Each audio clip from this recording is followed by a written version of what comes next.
और इसके बाद की कथा सुनने के लिए 2 बार हरिनाम संकीर्तन। सीताराम सीताराम सीताराम सीताराम सीताराम सीताराम सीताराम सीताराम सीताराम सीताराम सीताराम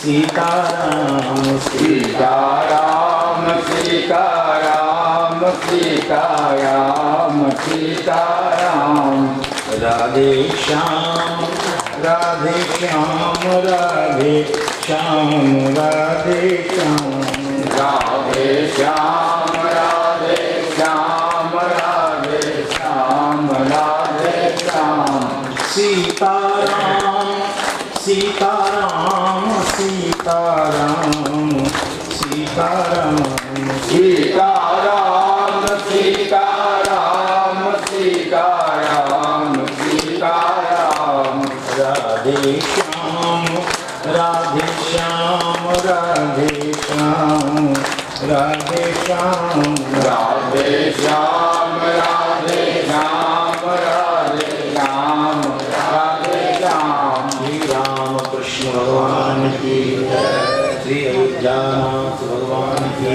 जय। देखो एक ऐसा प्रसंग हमारे सामने में है। इस प्रसंग का निरूपण करने में बड़े बड़े पंडित डरते हैं। तुलसीदास जी महाराज जब डर गए, आप कहेंगे ऐसा क्यों बोल रहे हैं महाराज?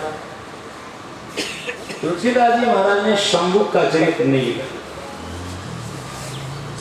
उनको लगा कि सामाजिक समरसता तो प्रेम भाव है, ये थोड़ा प्रभावित हो सकता है। तो मैं आपको पहले बता दूं कि भगवान राम क्या है। श्रुतशेत पालक राम तुम जगदीश माया जान। भगवान वैदिक धर्म के साथ कोई समझौता नहीं करते। कभी स्वामी श्री आचार्यों में हमने केवल एक को देखा, स्वामी करपात्री जी महाराज। उन्होंने कभी समन्वय नहीं किया, कभी नहीं। वर्णाश्रम धर्म के साथ स्वामी जी महाराज ने कोई समझौता नहीं किया।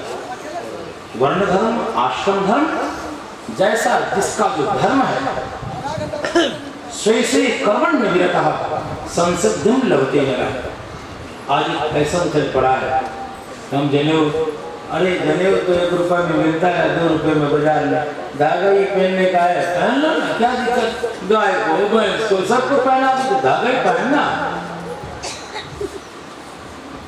इसको लोगों ने मजाक बनाया। तो वर्णाश्रम धर्म की कितनी मर्यादा है, उसको जितना महत्व भगवान राम ने दिया, इसी को प्रमाणित करने के लिए बहुत बड़ा प्रसंग है। इसको बताने से पहले थोड़ा ये समझ लें कि भगवान राम के ऊपर आरोप लगाता है उन्होंने एक शंभु का वध किया। ये उचित है क्या? कोई व्यक्ति तप कर रहा है और आप उसका मस्तक काट देंगे? पहले मैं आपकी स्थापना करूं जो जनसाधारण के मन में चल रहा है, और तब मैं आपको बताऊंगा कि ऐसा भगवान ने क्यों किया।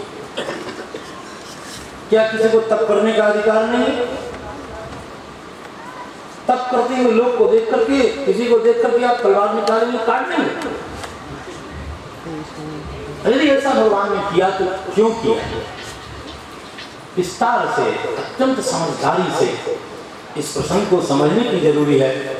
लोग सही नहीं समझ पाएंगे, इसीलिए तुलसीदास जी महाराज ने और अन्य कवियों ने डरते हुए इस प्रसंग को छुआ नहीं। लेकिन भगवान वाल्मीकि तो ऋषि हैं, इनको कोई डर थोड़ी है कि हमको कोई जेल में बंद कर देगा और हमको ये हो जाएगा वो हो जाएगा। ऋषि मुनि महात्मा अपने ढंग के होते हैं, जो उचित समझते हैं बोलते हैं, जो देखते हैं साफ साफ बोलते हैं। तप क्यों करते हैं? तप में और कष्ट में क्या अंतर है? थोड़ा विचार करें। अरे कोई व्यक्ति अनाहार रहता है, व्रत करता है, शरीर में कष्ट होता है, स्वाभाविक है। और तप में क्या अंतर है? केवल कायिक क्लेश का नाम तप नहीं है। कायिक क्लेश का नाम ही केवल तप नहीं है, उसका शास्त्र विहित होना भी अनिवार्य है। सभी के तप अलग अलग होते हैं। स्त्री के तप अलग है, पति की सेवा करे। शास्त्रों में स्त्री के लिए अलग से किसी तप का विधान नहीं है। पति की सेवा करे वही महातप है। और पुरुषों का तप तो विवाह करते ही शुरू हो जाता है। जो विवाह किया उसी दिन से तप शुरू। अब मरो तो बढ़िया से मोर और पहन के गए थे, और जब से विवाह हुआ तब से तपस्या शुरू। ये तो मैंने ऐसे ही कह दिया। तप का मतलब केवल कायिक क्लेश नहीं है, वैध कायिक क्लेश का नाम तप। भगवान वर्णाश्रम धर्म को कठोरता से मानते हैं। वैध होने के कारण ही शबरी जी शबर जाति की, भील जाति की कन्या है। भगवान राम ऋषि मुनि महात्मा को छोड़कर उनके आश्रम में पहले आए। उन्होंने शास्त्र से पूछ करके अपने काम को किया था, गुरु के निर्देशन में रह करके तप किया था। इसलिए भगवान ने उनके तप की प्रतिष्ठा की, उनका समादर किया। और दूसरी ओर शंभुक है जो तप तो कर रहा है, लेकिन उसका तप नहीं है, केवल कायिक क्लेश।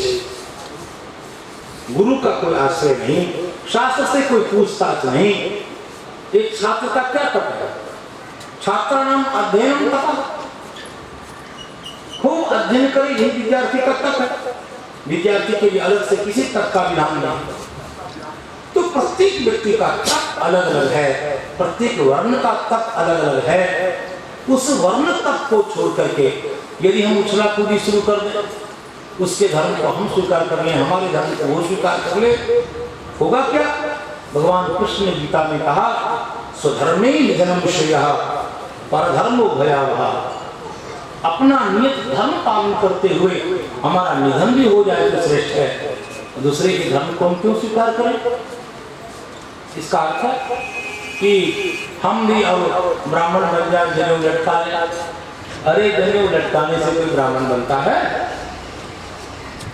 ब्राह्मणी में ब्राह्मण के द्वारा समुत्पादित पुत्र, जिसका ब्रह्म तेज अखंड अविच्छिन्न प्रवाह से आ रहा है, वही बालक ब्राह्मण होगा। जाति से ब्राह्मण होता है। लगे हाथ एक बात और स्पष्ट कर दो। एक श्लोक समाज में गलत रूप से प्रसिद्ध है, और वो श्लोक क्या है? जन्मना जायते शूद्रः संस्कारात् द्विज उच्यते। जन्म से सभी शूद्र ही होते हैं और संस्कार के बाद वो द्विज होते हैं। ये श्लोक बिल्कुल बिल्कुल बिल्कुल गलत है। जन्म से ही ब्राह्मण बालक ब्राह्मण होता है। संस्कार के बाद, उपनयन आदि संस्कार के बाद उसमें वेदारंभ आदि की योग्यता केवल प्रकट होती है। ब्राह्मणत्व तो जन्म से ही है। जैसे गाय का बच्चा गाय, वैसे जन्म से ही जाति का निश्चित होता है, निर्धारण होता है। ये बिल्कुल गलत है। गीता जी का जो यह श्लोक है, ये चातुर्वर्ण्य मया सृष्टम गुणकर्म विभागशः, चारों वर्णों की सृष्टि मैंने गुण और कर्म के आधार पर की है। इसका अर्थ ये नहीं है कि आपका यदि गुण ब्राह्मण वाला है तो आप ब्राह्मण हो गए, आपका कर्म ब्राह्मण वाला है तो ब्राह्मण हो गए, ऐसा नहीं। जाति जन्म से ही जाति का निर्धारण होगा।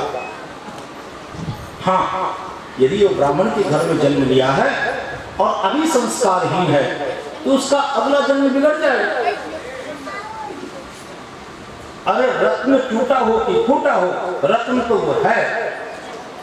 हाँ, उत्कृष्ट रत्न की बात आएगी तो उसको लोग अलग कर देंगे, लेकिन रत्नत्व का कोई अपलाप नहीं कर सकता।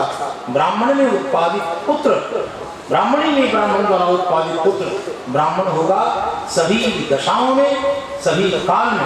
हाँ, कोई विद्वान है, सदाचारी है, वर्णाश्रम धर्म का पालन कर रहा है, तो श्रेष्ठ ब्राह्मण माना जाएगा।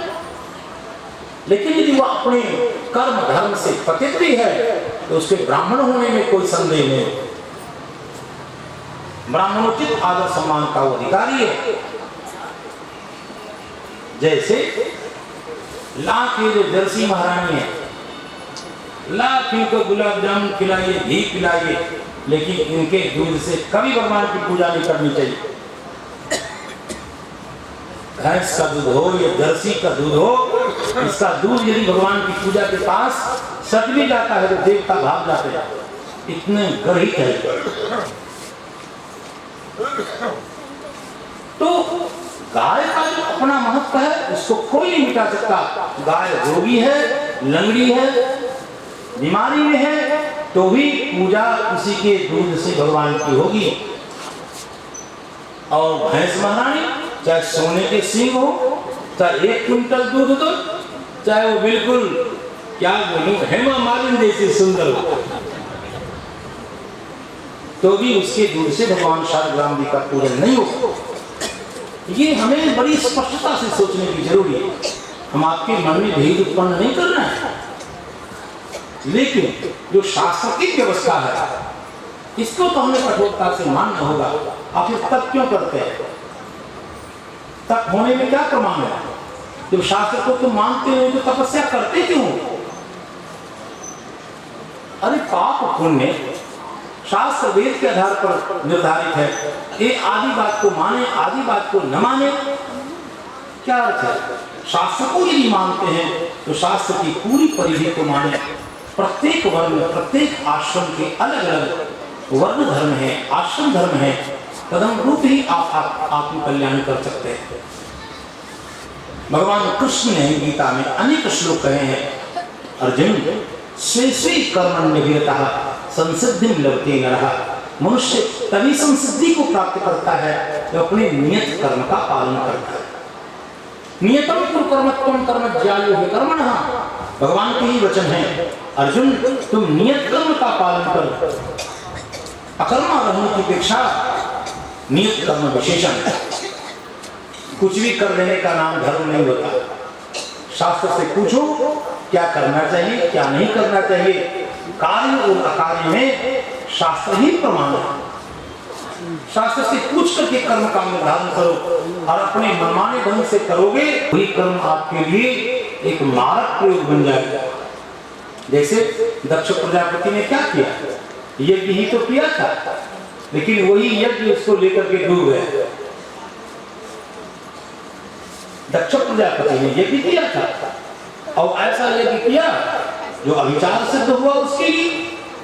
उस यज्ञ में उसका मस्तक कटा। अपने मनमाने ढंग से कर्म करने से यही फल प्राप्त होता है। भगवान शास्त्र के निर्देश को महत्व देने के लिए एक लीला करते हैं। एक ब्राह्मण है अयोध्या जी के।